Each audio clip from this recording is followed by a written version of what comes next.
నమస్కారం. ఘంటారావానికి స్వాగతం. ముందుగా ప్రధానాంశాలు. శ్రీశైలం ప్రాజెక్టు 3 గేట్లు ఎత్తిన అధికారులు. 81,000 క్యూసెక్లు నాగార్జున సాగర్కు విడుదల.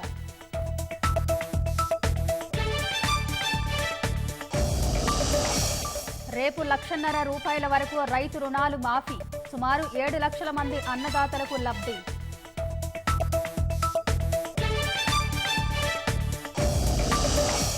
లోక్సభలో కేంద్ర ప్రభుత్వంపై విరుచుకుపడ్డ ప్రతిపక్ష నేత. బీజేపీ పద్మ వ్యూహాన్ని కూటమి విచ్ఛిన్నం చేస్తుందన్న రాహుల్.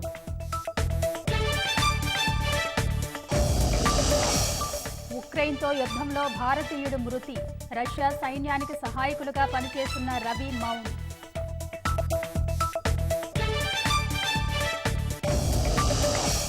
కుండపోత వర్షాలకు చైనాలోని పలు రాష్ట్రాల్లో వరదలు. ప్రమాదకర స్థాయిలో ప్రవహిస్తున్న నదులు.